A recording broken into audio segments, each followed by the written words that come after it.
बुधवार रात 1:30 बजे भारत ने पाकिस्तान के खिलाफ ऑपरेशन सिंदूर चलाया।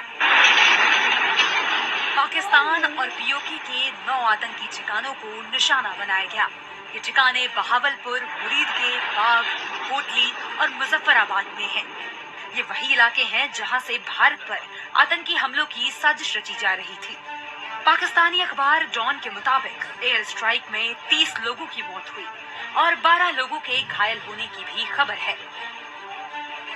भारतीय रक्षा मंत्रालय के मुताबिक पाकिस्तानी सैन्य ठिकानों को निशाना नहीं बनाया गया है। जैश ए मोहम्मद और लश्कर तैयबा के मुख्यालय पर हमला किया गया है। इधर पाकिस्तानी सैनिकों ने भी कुपवाड़ा जिले के करनाहा क्षेत्र में एलओसी पर भारी गोलाबारी की। वहीं भारत में 48 घंटे तक सभी फ्लाइटें कैंसिल कर दी गई हैं। पाकिस्तान के पंजाब प्रांत में इमरजेंसी भी घोषित कर दी गई है।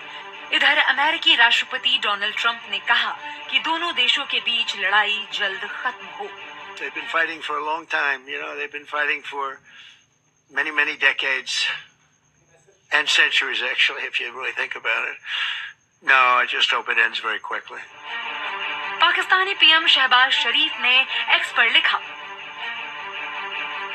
चालाक दुश्मन ने पाकिस्तान के 5 स्थानों पर कायराना हमले किए हैं। ये भारत द्वारा थोपा गया युद्ध है और पाकिस्तान को इसका करारा जवाब देने का पूरा हक है और करारा जवाब दिया जा रहा है। पाकिस्तानी जनता और सेना दुश्मन से निपटना अच्छे से जानती है। बुधवार सुबह 10 बजे नेशनल सिक्योरिटी कमेटी की बैठक बुलाई है।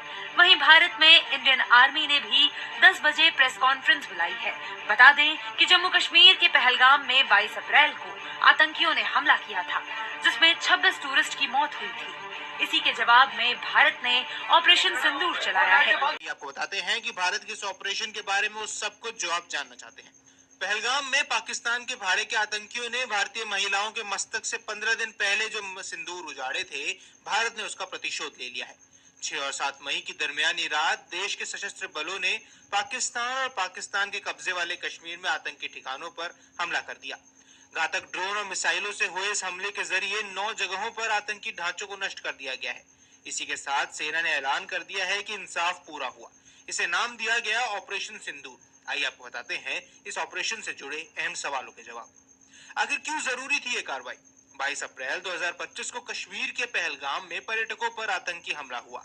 इसमें 25 पर्यटकों और एक नेपाली नागरिक की जान गई थी। इसके बाद प्रधानमंत्री नरेंद्र मोदी ने स्पष्ट कर दिया था कि भारत इसका जवाब देगा। जिसके बाद 29 अप्रैल को सेना के तीनों प्रमुख, सीडीएस और राष्ट्रीय सुरक्षा सलाहकार समेत वरिष्ठ मंत्रियों के साथ हुई बैठक में भी पीएम ने कहा था कि भारत का जवाब किस तरह होगा और कब होगा, ये तय करने के लिए सेना को खुली छूट दी गई है। इसके बाद तय हो गया था कि भारत जल्द ही कार्रवाई करेगा। आखिर भारत ने ये कार्रवाई कहाँ की है, ये सवाल है। पहलगाम आतंकी हमले के बाद आतंकियों ने पर्यटकों का धन पूछकर गोली मार दी थी। हमले के 15 दिन बाद 6 और 7 मई की दरमियानी रात को एक कार्रवाई पाकिस्तान और पाकिस्तान के कब्जे वाले कश्मीर दोनों के अंदर ऐसी जगहों पर हुई जहां आतंकियों के ठिकाने मौजूद थे। ऐसे में सवाल उठता है कि आखिर भारत ने किस तरह से जवाब दिया है। शुरुआती जानकारी के मुताबिक भारतीय सशस्त्र बलों ने ऑपरेशन सिंदूर के तहत पाकिस्तान और पीओके के अंदर मिसाइलों से हमला किया। हमले सुनियोजित थे। कुल 9 ठिकानों को निशाना बनाया गया। इसमें ध्यान में रखा गया कि पाकिस्तान का कोई सैन्य ठिकाना इसकी मदद में न जाए। भारत ने इस मामले में संयम बरता और सिर्फ आतंकी ढांचों को ही निशाना बनाया है। न्यूज एजेंसी की रिपोर्ट्स के मुताबिक ऑपरेशन सिंदूर एक संयुक्त ऑपरेशन था और इसमें वायुसेना, थल सेना, नौसेना के लक्ष्य को सटीक तरीके से भेदने वाले हथियार प्रणाली यानी प्रिसीशन स्ट्राइक वेपन्स का इस्तेमाल किया गया। हमले में लाइटरिंग मुनिशंस यानी घातक ड्रोन शामिल थे। हमला कहाँ होना है, इसके बारे में भारत की खुफिया एजेंसियों ने जानकारी दी। वहीं हमले को भारतीय सरजमी से ही अंजाम दिया गया है। आइए जानते हैं कि आखिर इसका खुलासा किस तरह हुआ। खुलासा थल सेना के additional director general of public information यानी एडीजीपी के एक्स हैंडल से हुआ। इस हैंडल के जरिए सेना ने पहले रात 1:28 पर 64 सेकंड का एक वीडियो पोस्ट किया, जिस पर लिखा था प्राराय सैन्यता जयाय प्रशिक्षिता, यानी हमले को तैयार है और जीत के लिए प्रशिक्षित। इसके बाद 1:51 बजे दूसरा पोस्ट जारी हुआ, जिसमें ऑपरेशन सिंदूर की तस्वीर के साथ लिखा था इंसाफ पूरा हुआ, जय हिंद। इसके बाद पत्र सूचना कार्यालय यानी पीआईबी की तरफ से शुरुआती सूचना इस बयान के साथ जारी की गई कि इस पर विस्तार से ब्रीफिंग दी जाएगी।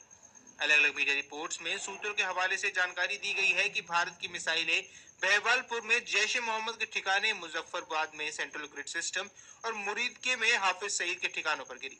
जैश ए मोहम्मद का सरगना वही मसूद अजहर है, जिसे 1999 में IC-814 कंधार विमान अपहरण मामले के बाद रिहा करना पड़ा था। मसूद अजहर के पाकिस्तान लौटने के बाद बहावलपुर आतंकवादियों को प्रशिक्षण देने का बड़ा ठिकाना बन गया। जैश ए मोहम्मद संसद पर 2001 में हुए हमले, 2016 में पठानकोट हमले और 2019 में पुलवामा हमले में शामिल रहा। वहीं हाफिज सईद लश्कर ए तैयबा का सरगना है, जो 26/11 के मुंबई हमलों का मास्टरमाइंड है। मुहिदके में ही लश्कर ए तैयबा का मुख्यालय है। यह आतंकी संगठन 1990 से मुहिदके से ही ऑपरेट करता है।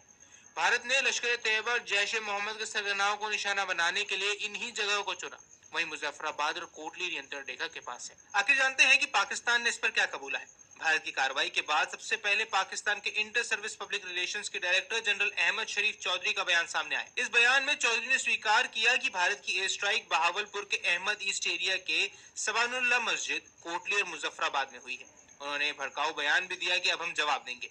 बाद में पाकिस्तान के प्रधानमंत्री शहबाज शरीफ की तरफ से भी बयान सामने आया, जिसमें उन्होंने कबूल किया कि पाकिस्तान में 5 जगहों पर हमला किया गया है। वहीं पाकिस्तान मीडिया में आ रहा है कि खबरों में वहां के लोगों ने स्वीकार किया है कि मिसाइल स्ट्राइक में मसूद अजहर का मदरसा तबाह हो चुका है। आपको बता दें कि 22 अप्रैल 2025 को कश्मीर के पहलगाम स्थित पर्यटक स्थल पर आतंकियों ने गोलियां बरसाई थी। इन आतंकियों ने लोगों से धर्म पूछा, हिंदू पुरुषों को अलग किया और उनके परिवार के सामने उन्हें गोली मार दी। हमले में कई महिलाओं ने अपने पतियों को खोया। इसमें कुछ महिलाओं के कुछ ही दिन पहले शादी हुई थी और वो पति के साथ पर्यटन के लिए पहलगाम आई थी। इस हमले में जिन महिलाओं के माथे का सिंदूर छिन गया, उन्हीं के सम्मान में एक संदेश देने के लिए भारत ने इस कार्रवाई को ऑपरेशन सिंदूर नाम दिया है। पाकिस्तान कश्मीर में नियंत्रण रेखा पर लगातार सीज फायर तोड़ रहा है। पुंछ, राजौरी, कुपवाड़ा जैसे इलाकों में पाकिस्तान की तरफ से गोलीबारी तेज हो गई है। बौखलाए पाकिस्तान की तरफ से किसी भी हिमाकत का जवाब देने के लिए भारत पाकिस्तान के सीमावर्ती इलाकों में वायु रक्षा प्रणाली को सक्रिय कर दिया गया है। अमेरिका और अन्य देशों का क्या रुख है, आइए ये भी जान लेते हैं। संयुक्त राष्ट्र ने दोनों देशों के अत्यधिक सैन्य संयम बरतने की अपील की है। अमेरिकी राष्ट्रपति डोनाल्ड ट्रंप का बयान सामने आया, जिसमें उन्होंने बताया कि पहलगाम हमला शर्मनाक था और हमें ऑपरेशन के बारे में अभी जानकारी मिली। लोग जानते थे कि कुछ तो होने वाला है,